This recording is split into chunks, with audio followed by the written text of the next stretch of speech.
very honored to be invited by SES. Tonight I feel quite at home, not only because I'm a proud graduate, unlike Max.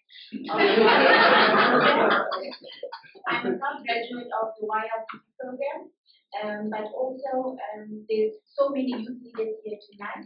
That is a testament that NYC really does represent the young people, the young leaders in our country. I see so many of our national affiliates, and I really am happy that we have such a huge subscription and turnout tonight of young leaders that are interested in this topic. Mr. Moderator, for purposes of the conversation tonight, I want to briefly just touch on the National Youth Council, our mandate, what is it that we do. I then want to react on the theme that I've been given, which is the challenges faced by the unemployed youth in economic participation. And finally, I will react with regards to the interventions we offer, the solutions we offer as National Youth Council through our programming. I will then just elaborate on a few of the programs that we do, and hopefully after that, through Q&A, we can engage some more. Mr. Moderator was established and constituted in 1994 as an autonomous umbrella body representing the needs, demands, and aspirations of youth in Namibia. In 2009, Parliament passed the National Youth Council Act No. 3 of 2009 to provide for the establishment of the National Youth Council and for the establishment of the Youth Development Fund, management and administration of the Council. The National Youth Council strives towards the ultimate and national vision of freeing the Namibian youth from persistent underdevelopment by bettering our social, economic, educational, cultural, and political disparities amongst the youth.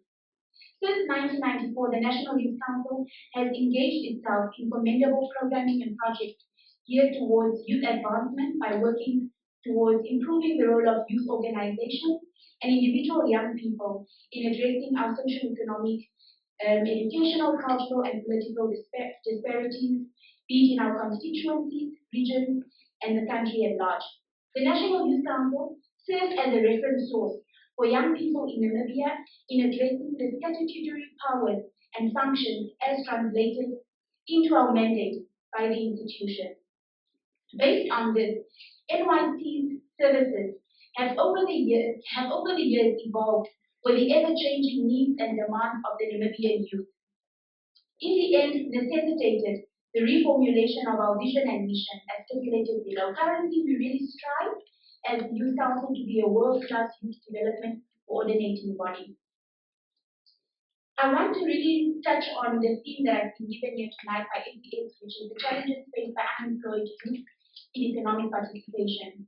Before proceeding, it is important to make clear what economic participation is in this context, in as far as public administration and governance is concerned. Economic participation refers to an individual's engagement in work or education, their access to economic resources that results from such participation, and subsequently their financial health and social well-being provided by such access.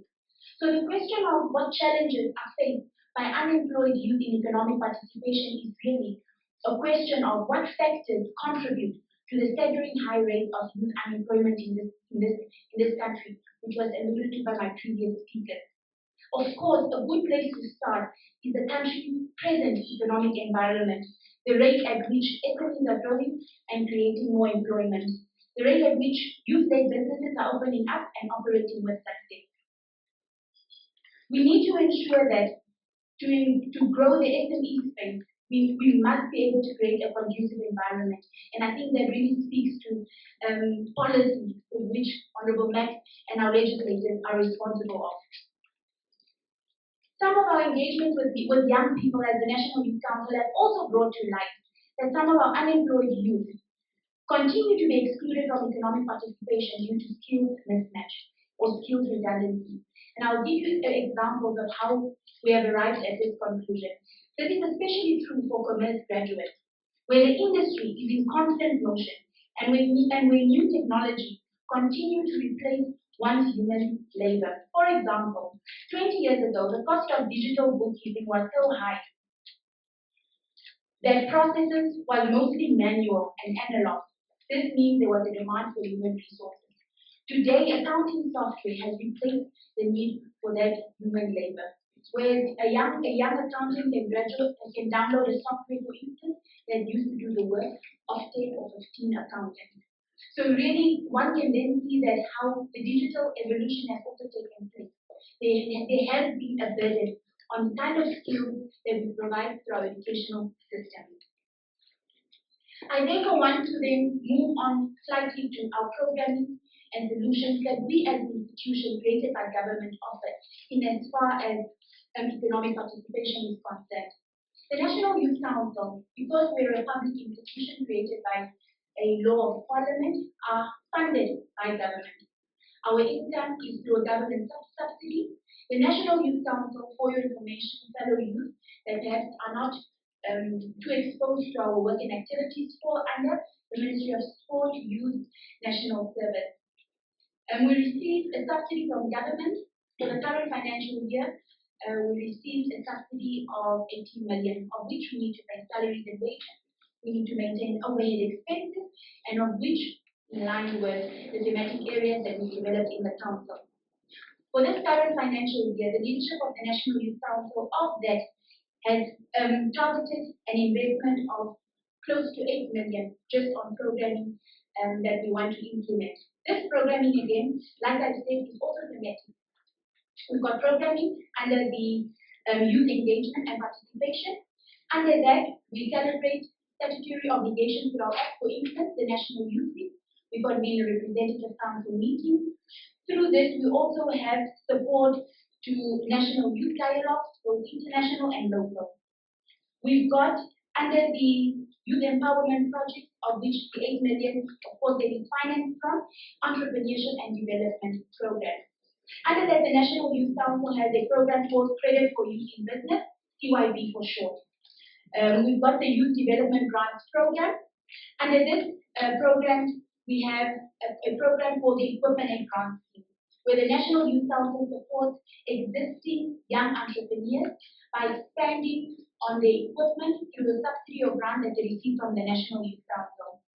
Under the Entrepreneurship Development Programs, we've got the Agribusiness Initiative, where we have greenhouses set up countrywide in all 14 regions, where we have young entrepreneurs running these greenhouses for a year, and then the intention is that they need to exit this program and then become a mentor for new intakes to run these greenhouses.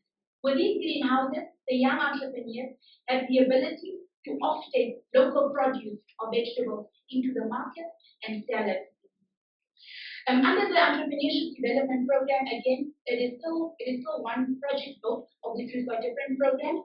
We also have a charcoal and mushroom project, which we are running in conjunction with our line ministry. That is linked to entrepreneurship development. We also have programs that are linked to capacity development, of which are coordinated here with Eleni and Buba, where we focus really on soft skills that our young people need. For instance, YLDP was such a program, thank you, Mr. Moderator, of which many of us have benefited from. So really that is our solution that we offer at the National Youth Council. We've got programs that are linked to thematic areas, and I'm very happy today to say that in as much as we found programs at the National Youth Council with a new leadership, we are also looking at how to implement new programs, because I think really that is also the measure of leadership, to leave an institution better than what we have founded. So currently we know that there's a focus on shifting our work as an institution. It cannot be business as usual. We cannot convene workshops when we know that our young people are unemployed. So really the focus of us as the leadership currently in the institution is to lean towards creating income generating programming, where we have direct empowerment that creates either employment or ensure that a young person is better off with enabling interventions that we offer. And really that is our focus as the current leadership. And I think it speaks to how the institution will become more responsive and relevant in the current contemporary context that we are finding ourselves. So really at a glance, this is who we are as an institution. Mr. Moderator, I'm sure that I will have a lot of questions, but I look forward to those when we get into the Q&A. Thank you so much.